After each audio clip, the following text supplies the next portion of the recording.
Hi, you're tuning in to AWANI Review with me, Cynthia Ng. And this episode, I'm joined by Timothy Tiah, the co-founder of Colony, a co-working space provider. Thank you so much for being on the show. I guess I'm supposed to say thank you for coming on the show again because we met you about a year and a half ago. Yeah. And I think that time you only had one location, but now you have grown to 5 locations.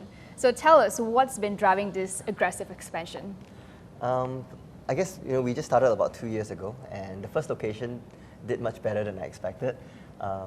We always intended to open a second one after the first one, but what happened last year was we were quite lucky. A private equity fund called Cornerstone, they bought into us, and then so we had a bit more capital deployed to open the few more that we have today. When you started, what did you have in mind? Because I understand you used to be from advertising, and this shift to real estate and co-working space, what triggered that? To be honest, when I was in advertising for quite a number of years, and I kind of felt like halfway through I lost my purpose because I felt like, I'm grateful to advertising. It's an industry where, there's a lot of great people in there, and it's not too difficult to earn a living there. But I felt like I wasn't really changing anything or making society better. If I run an ad, nobody ever says, "Hey, great job, Tim, you made me happy because of the ad," or anything like that. It's just an ad, And I felt like whatever I did next, I wanted to make sure that something that would change something or make people happy. And how I embarked on Colony is that I came across a purpose to want to change the experience of office. We're all used to having offices look like cubicles and fluorescent lights and simple pantries. I envision a future where this could be office.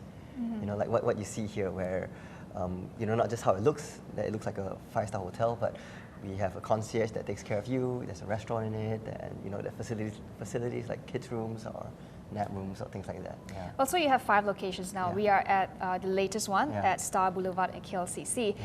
Very beautiful place, and I suspect this is your USP, right? The unique selling point. How do you differentiate Colony from the rest of the co-working spaces providers? Yeah, there's a whole boom in co-working space operators, right? So the highest estimate I've ever heard for the number of co-working space operators in Klang Valley alone is 150.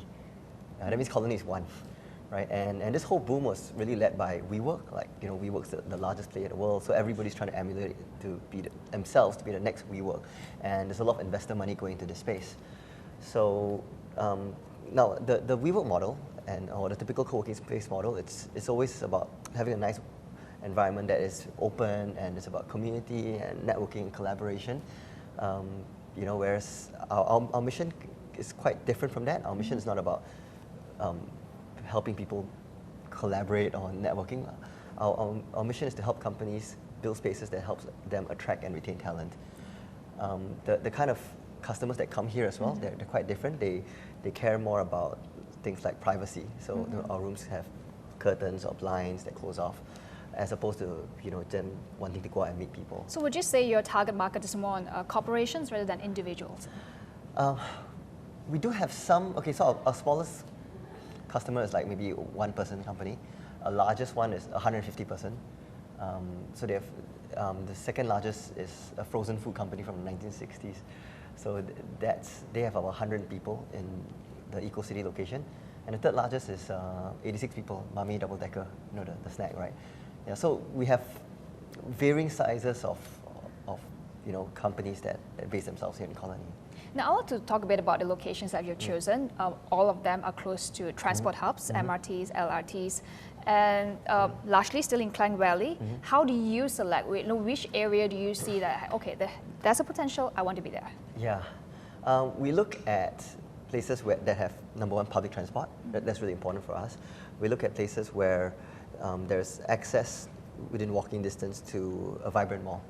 So not just any mall, but one that is vibrant and alive. There's a lot of places to eat and shop and stuff like that. And the third thing is that we look at areas where multinationals will be okay locating themselves at. So if, let's say, if I put myself in Mutiara Damansara, for example, our newest one is Mutiara Damansara. That's where quite a number of multinationals like Nestle happen to be, so that's okay for us to go in there. Whereas if we're in somewhere else, like maybe Old Klang Road or something, maybe a bit less, right? So yeah, these are the kind of factors that we look at. Okay. I did notice that each of your location has distinctive theme. Yeah. The aesthetics are very different. Yeah. This one is, I believe, is inspired by New York, Tribeca. Yeah. There's one Parisian apartment, Yeah. and Wes Anderson inspired as well. Yes. So how important is design in the overall offering that you're giving to customers? Well, I guess for us, we wanted to create each location to be an event on its own when it opens, right? So that if you visited one colony, you won't just want to visit one, you want to visit all of them because they're also different and unique and special. And also, it's a bit of fun for us. Rather than designing the same thing over and over again, it's different now. So, we know we're going to have to open more locations, but we haven't really thought about what the design or theme would be like yet. Yeah. So that's quite interesting because you mentioned that co-working space is very competitive Yes. now, right? There are about 160 players, Yes. and WeWork is in Yes. town. Their largest co-working space is right here in Kuala Lumpur, Equatorial Plaza. How do you feel about the market? Do you think it's oversaturated with co-working spaces? To answer your question about oversaturation, right? It's a factor of both supply and demand, right? So demand in flexible workspace that means co-working space or enterprise solutions. So for example, there's also a lot of demand, not just for co-working space, but for people like us to help companies build their own offices and manage it for them, right? So there's increasing demand for that. And I think a recent report by JLL I read, right? Co-working spaces only accounted for maybe 2% of overall office inventory in Southeast Asia, and they expect it to grow to 30% by 2022. Right? So to give you an idea, in terms that we may understand, like in advertising terms, 2% would be what digital or online advertising used to be 12 years ago, right? And now it's 30% in Malaysia, and in other countries it's even more. So that whole shift has happened in the span of 10 years. So demand is expected to grow a lot, and we're seeing that happen quite a bit.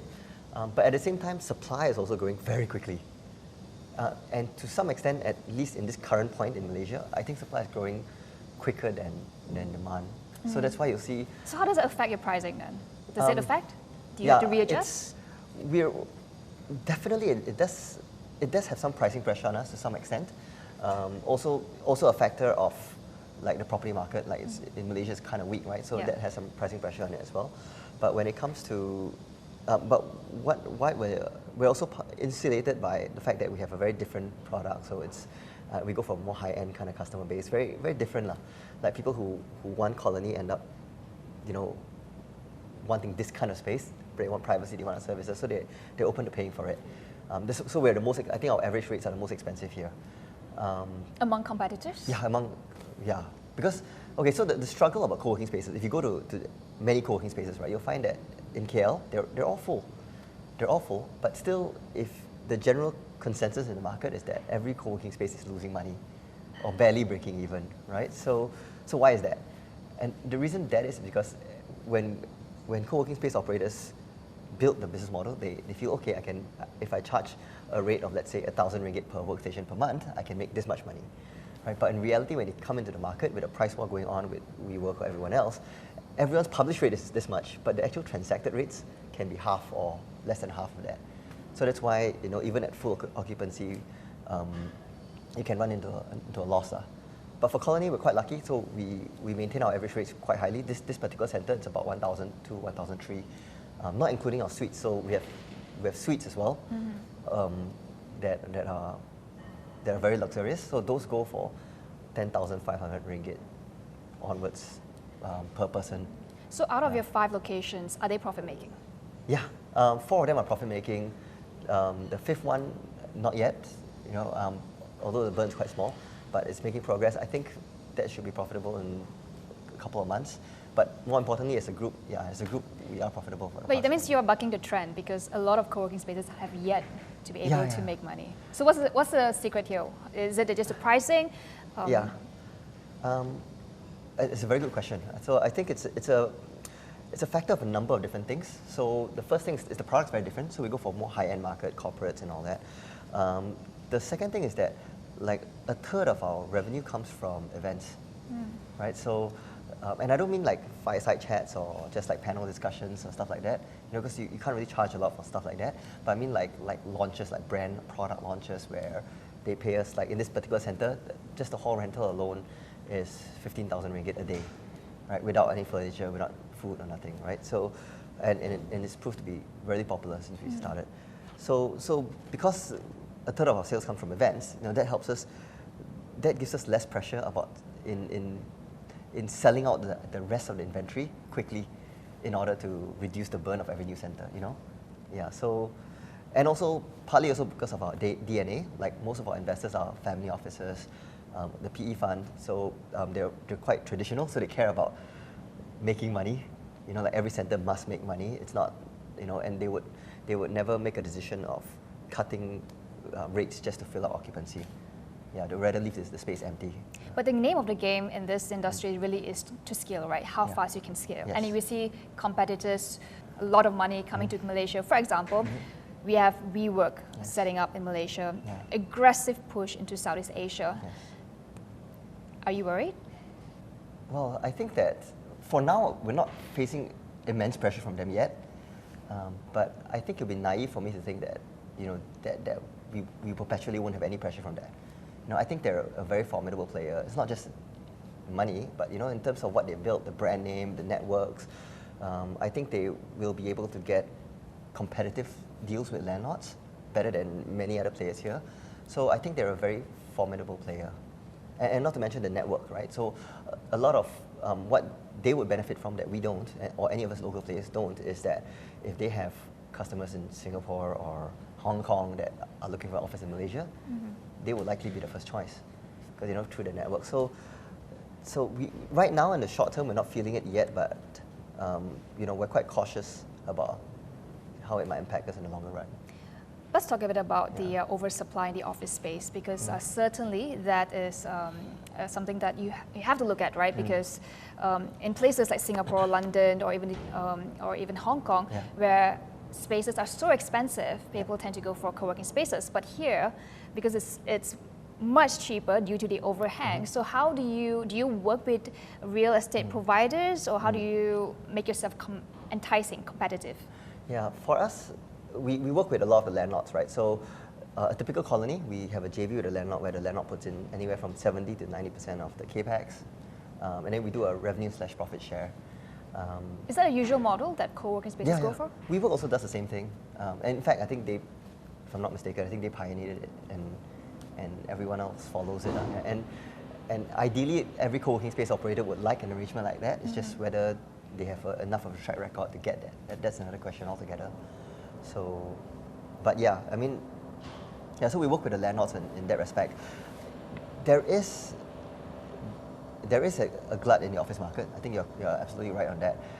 But what you're seeing is that if you really drill down to the very specific areas in KL that people want to be, so for example, Bangsar South or Mid Valley or some buildings in KLCC area, there actually isn't a lot of supply left. It's not easy to get like KL Central, for example. The occupancy is quite fairly high there. Even in KLCC area, now KLCC area is a bloodbath when it comes to co-working spaces there. There's so many here, right?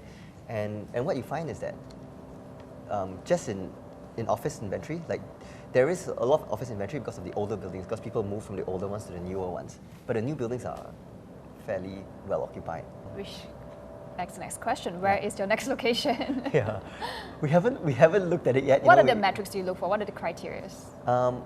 Okay, so we look at like what I mentioned, like public transport, malls, and everything. But what we also then look is that we look at we look at the competition. So our main competition is office, traditional office. The majority of not co-working space providers. Yeah, not really, because the majority of the leads that we lose aren't to other co-working spaces, but they are to traditional office. Like people will decide, okay, instead of renting a space, I'm just going to take my own office, right? So we look at the competing rents of traditional office around the area, and then we do a formula, or we do a math to say, okay, if we're charging this rate, will we be more competitive than the traditional office around the area?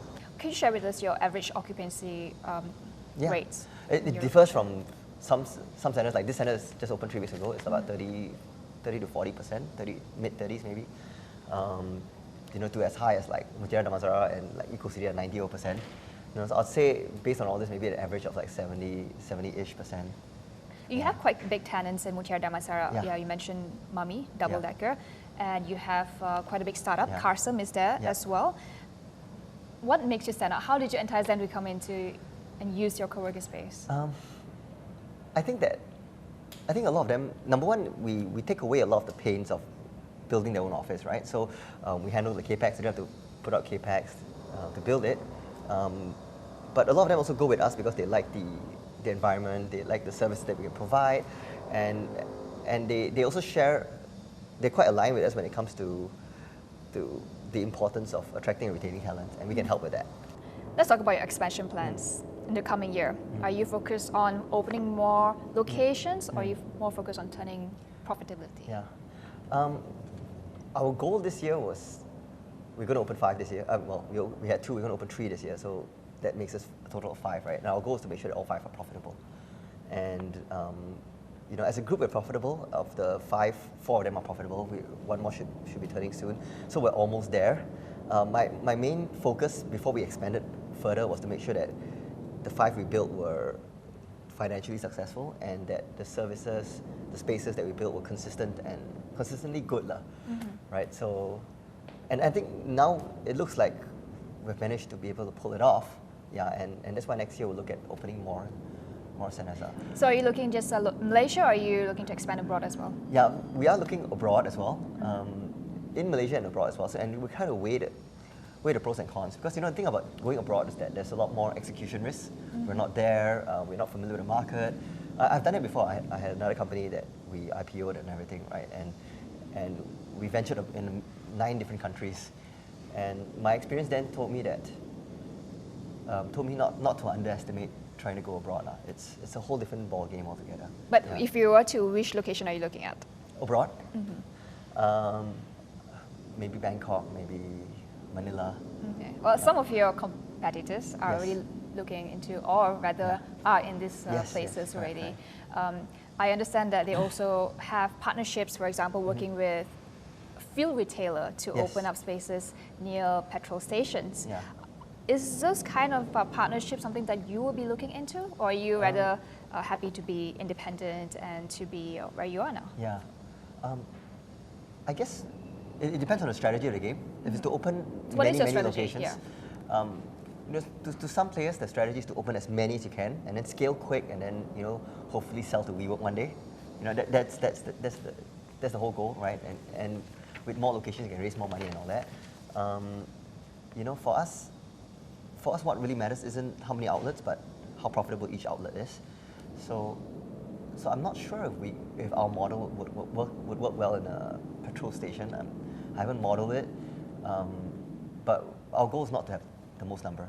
Okay. Our goal is eventually to be the most profitable, right? So and I've done, again, in my past experience in business, right? I've again been very ambitious, opened many locations or business units and everything, and at the end result, I find that the profits from 20-30% of them are the ones subsidizing the losses from the remaining of them. So it's like now I'm just trying to focus on making sure that most of our locations are the profit-making ones, so it doesn't drag down the rest.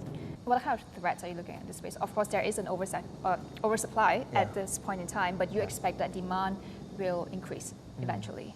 I mean, there's saturation, but we already exist in a very saturated market, but we've been able to execute it quite well, largely because of the team. The team in Colony is just amazing. So, like, we exist in a market where few people are making money and we're making money, and what is it that we do? It's really the team. So what worries me is not living up to the team, not losing the team. Losing the culture that we have that allows this team to perform the way they do. So I think that's what worries me more than anything. What about opportunities, gaps, existing gaps in this market that you think could be something that you will look at? I always think that there's an opportunity for a super low end kind of co-working space, like a super low end, right? So like we sell about, let's say, 1,000 to 1,200, 1,003 to suites to like 10,000 per workstation. And many spaces sell at an average of 600 to 700 ringgit, you know, but and they struggle because, you know, most spaces aren't built to be profitable at 600 to 700. You know, they're hoping to sell at a higher rate, but they end up at 600 to 700, right? But if you can build a space, get into the right landlord deals in the right locations and the right kind of product that can sell at, let's say, a 400 per workstation and below and still be profitable, I think that would disrupt the market. Then it would really be cheaper than renting a shop house, you know, or anything, you know. So I think there's an opportunity there that nobody has really done yet. Maybe might do it one day. Yeah. Well, let's talk a bit about yourself. Yeah, yes. You started Navnang, a social media advertising network that represents influencer before influencer became a big thing. Yeah. So this shift from advertising we talked about a bit earlier. Yeah. How's it different, you know, managing something like that, advertising network and co-working space now? How does your leadership style differ from then and now? To be honest, I feel like in hindsight, I was just, you know, after I left, I did a lot of like, after we listed the company and I left, I took a short time off. I started reading a lot of books and I kind of learned, and I self-reflected, and I kind of learned that I was, you know, I wasn't a very capable leader, nor manager, nor entrepreneur. I think however much I succeeded in spite of myself rather than because of myself. And you know, it becomes clearer and clearer to me that that's the case whenever I learn more today that I implement here in Colony. So, what were the problems that you noticed? What were the issues, really? You know, like, I didn't know what it really means to be a good leader or a good manager. You know, like a good leader and a good manager, right? It's about, okay, what I used to think is that, okay, I say this is the direction we go. Then I tell people, okay, we set KPIs. This is what you need to do, I need to do. And then after that, if you don't do it, then we follow up. Hey, why you not do this? And pressure and stuff like that. You know what I mean? And if something goes wrong, then I would step in and try and go and save the day. If a client's unhappy with something, then I'll go and call the client and sort everything's okay, and then I'm the hero, and that's it. You know? But actually, that is very, very incompetent leadership. In what I've learned, leaders don't work on the issues. Leaders work on the business. You know, so right now, it's, you know, we spend a lot of time on coaching our teams, doing a lot of one-on-ones, you know, putting together like a very tangible form of values and culture, such that the team handles everything. Like just sitting here, right? Last time in my Navnang days, I can sit here for like 10 minutes with you, and I'll get a phone call that I need to take, and I'll be like answering somewhere. Now it's like my phone doesn't even buzz. So it's about empowering your workers. Yeah, it's really about empowering the people. You know, it's finding the right people. There's a whole learning that I went through to be able to do this much better. And this whole thing with Colony, right? None of it, or very little of it, is me. You know, it's the whole team that actually puts everything together. Like, how clean is this place? Many people walk past this thing every day. How clean are our toilets? You know what I mean? Like, how long does it take to replace a bulb that blows here? You know, it's all done by the team, right? So, yeah. Some people are married to their work, but you are literally married at work. Yeah. Your wife, Audrey, is a co-founder, and I understand she is the one that comes up with all the amazing design and ideas. Yeah. Tell us about her, and how does she complement you in the workspace? So Audrey used to be from advertising, and then and she was a really stressed person in advertising, because, you know, media and advertising is not easy, right? I can understand that. It's just not easy. And so just before we got married, I said, look, you know, why don't you just quit your job and you know, just take a break, right? I can support us both. So she quit her job, and things got better, because, you know, she used to get sick every week. Now she's quite healthy most of the time. You know, and she became happier overall. So we had 2 kids, you know, but you know, after spending some time as a stay-at-home mom, she started thinking, okay, you know, is this it? Can I do more? You know, and I said, yeah, of course you can do more. Why don't you come and join me? Because I think she's a very highly intelligent person, and I'd love to work with her. So I said, why don't you just join me? And of course, her initial response was like, oh, I don't know about business and all that. I said, don't worry, I can handle the business. I know what you're good at, which is the design and everything.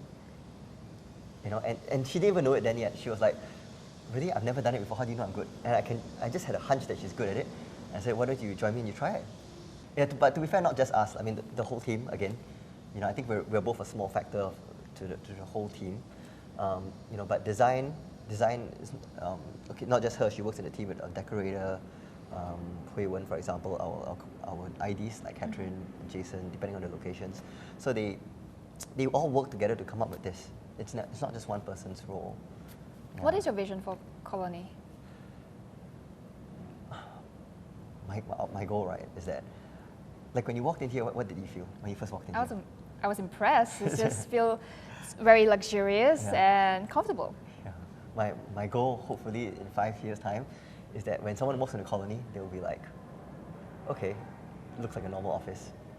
My goal will be that we have changed the expectations that people have in Malaysia at least, or in Southeast Asia, that this is what office should look like and it should be like. Yeah. And how would you describe the working space of the future, if you had it your way? I imagine office, even today, right, to be like, not like you're going to work to an office, but it feels like you're going to the Four Seasons for a staycation, that kind of thing, where, the office environment it's very different from the environment we're used to outside. Like, we expect service everywhere we go. If we go to a restaurant, we want to be served immediately. If you go to a shop in a mall and you want to buy something, but there's no one to help you, you just walk out. You don't wait, right? But you come to office, it's like, you go in this cubicle environment where everyone's meant to fend for yourself. If you spill coffee on yourself, sort it out. You have issues at home, don't bring it to work. That kind of thing, So our goal is, we want to change the experience of work into this. That office looks like this. We don't have pantry-ish coffee, but we have like baristas that make you great coffee with there's a coffee machine that costs 40,000 bucks. And we have a concierge team that looks out for you. If you spill coffee on yourself, then you'll go and get a shirt for you from Uniqlo if they need to. Stuff like that. All right. Well, thank you so much, team, for spending time with us. Thank you. Wish you all the best with hopefully next location soon. Yeah, thank you. Thank you. Thank you.